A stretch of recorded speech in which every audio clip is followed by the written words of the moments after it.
What the hell? AAA couldn't have done better.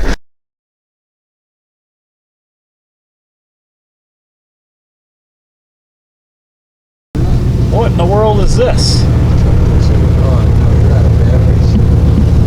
Want me to get up my brownie? I thought he'd take his plow off, you know? I don't think it takes anything. It's like this somewhere. No, is it? I don't know. Did you see they had the lights hanging off the front? Yeah, yeah.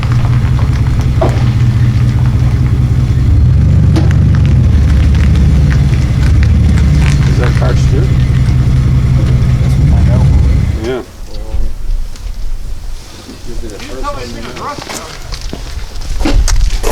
Okay, Okay, what? next. How you doing? Top of the morning. Hello there. Look at this. We okay? Yeah. Get round. Where are you gonna find that? Then they had bars over the top of the building.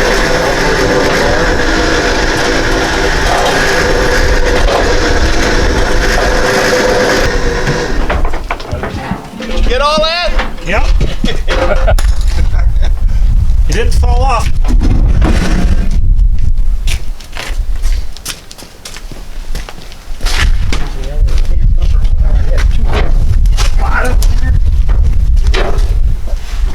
Have to look at the motor. Alrighty. Right up. Yeah, he's not off yet.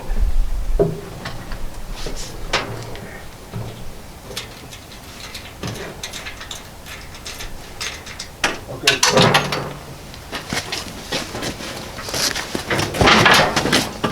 Back on the trailer? Or? Yeah. Back. Oh, you're taking it back to? Yeah. The body. Where I'll get this back. Along with that other door. I don't. Right down Not the right street now. door. Oh, the welding shop down there? Yeah. You want me to take them? I can. Whatever.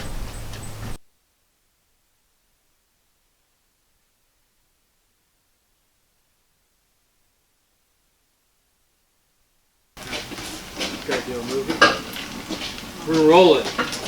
Oh, yeah, that's, I got a lot of room over here. Okay, we got the owner of the shop here.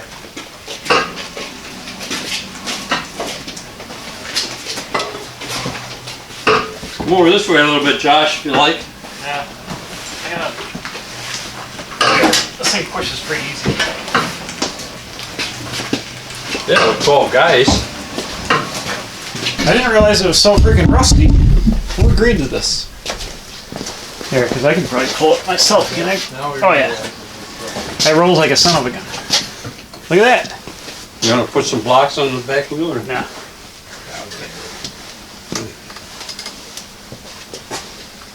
Okay, there it is. Okay. This is a Thomas rocket car, part 1. Let's see what happens. That's what I just.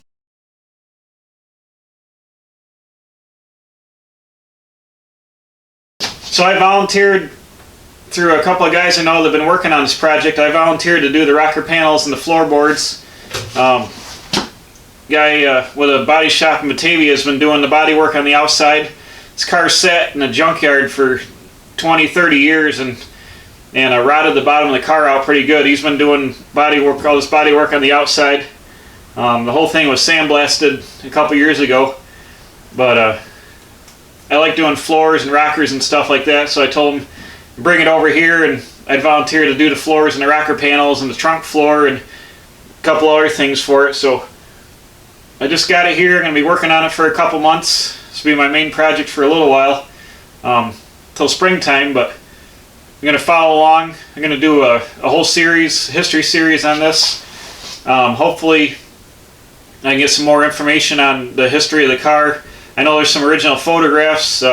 This car was a maroon color originally, like it's like on the wheels, and then later on it was painted a bright red, and that's the state it was found in. It was a faded red, and it was actually in a junkyard, and I think in like 1977 a guy saved it, and they were actually starting to cut the car up to scrap it, they cut this fender in half and were starting to cut the car up, and he stopped them and bought it and saved it. And the city of Batavia, New York, is building a museum to put this car in, and so a bunch of people are helping out on it. But it's a neat piece of history that, you know, it's probably not worth a lot, but it's a one of a kind. It's very interesting, the story of it, and it's neat to save something. You know, around Batavia's about 20 minutes from me. It's neat to save something and help save some history. So it's going to be on display there in a couple years when it gets all done and when they build the room for in their museum. If you look up the Thomas English Muffins, look up Thomas Rocket Car on the internet. There's some stories from the newspaper, the Batavian newspaper, and I have this on Instagram, and here on YouTube I'll be doing some series on it. So if you look up the hashtag Thomas Rocket Car, all one word, it'll pop up on Instagram, and the video's here on my channel. But follow along. I'll be doing the floors, and we'll see what it looks like in a couple weeks or a couple months. It's the end of January now. I hope to have it done by the end of March or first part of April, because I got some other projects to work on. But for now, it's going to be my main focus, cutting this out, rockers and floors out, and putting them in here. So please subscribe, follow along, thumbs up, hashtag, whatever you want to do, and watch as we work on this car. So thanks a lot. So let's take a look a little bit closer here at the rocket car. This car had all kinds of forward features, like a sunken gas filler. These are flush taillight slots here.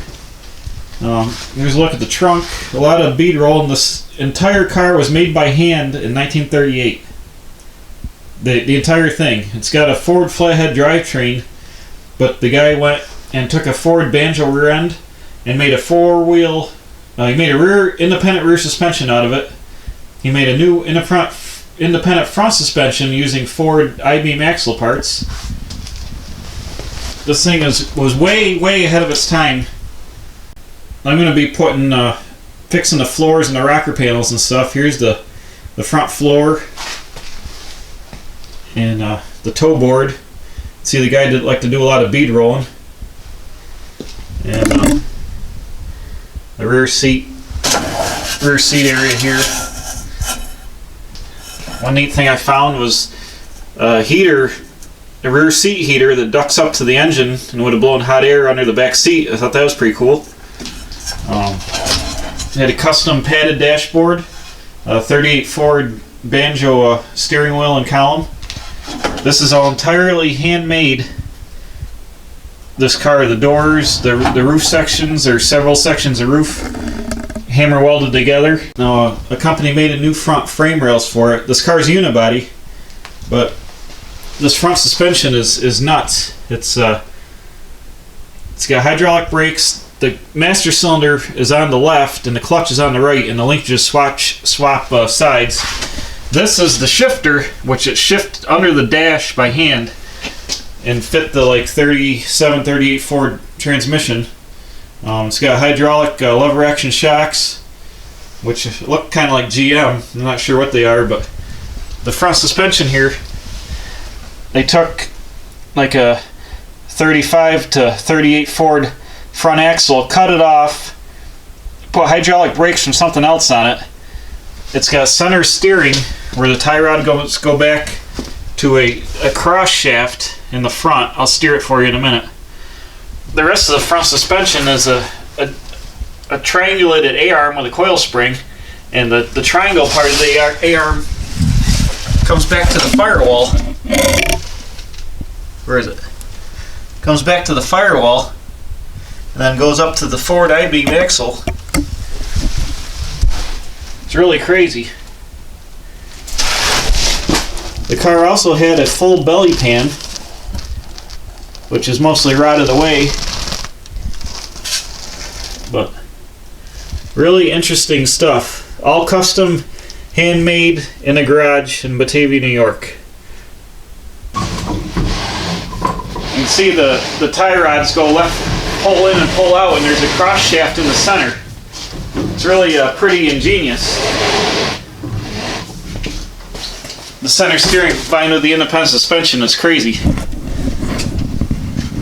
More on the driver's side. Now this car was built a year before Ford had hydraulic brakes, so they used some kind of other backing plate and adapted it to Ford wide 5 drums. But the rest of the drivetrain is Ford. All handmade firewall with bead rolling. This is the hole on the roof for the Periscope. This car had a Periscope for set up with mirrors, so when you went in reverse, you'd look up through the roof. You'd be here in the driver's seat, and you'd look up into the mirrors, and you look backwards, so you could see how to back up, because the rear window slopes so much, is so high, it's very hard to see out of the back of the car. So the guy developed a Periscope for it, which is crazy. All kinds of neat stuff. The trunk has a wooden floor with aluminum strips, and this is the toolbox back here that would have had a hinge cover over it. The door hinges are flush fit, the fuel door is flush fit, the taillights are flush fit, all way ahead of its time for 1938. Nobody else was doing this in 1938. You can see the slope of the roof here. This car also has, I don't have them with me, but it had 4 fender skirts for the front and the rear to help with the aerodynamics, along with the full belly pan.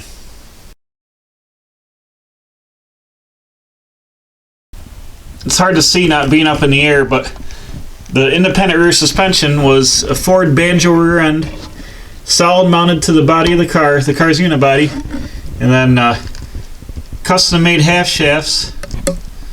I mean, this is all custom because this thing nothing like this existed.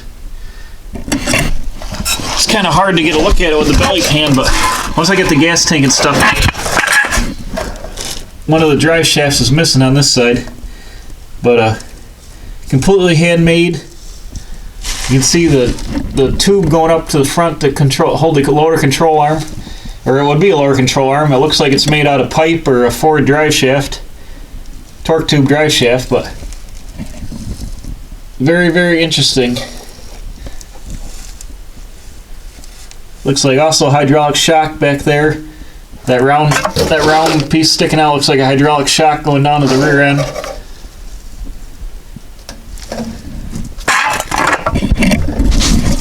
Crazy ahead of its time stuff. You can see the tunnel for the torque tube, and the belly pan would have been all the way on these brackets. It's missing now, but another look at the suspension. You got the front trailing arm with the coil spring and a bump stop there. You can see the torque tube and the half shaft on the passenger side.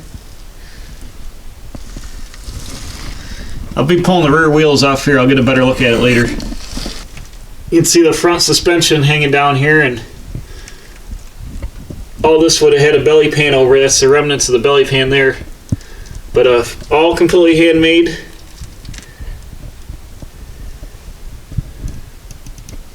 (1938).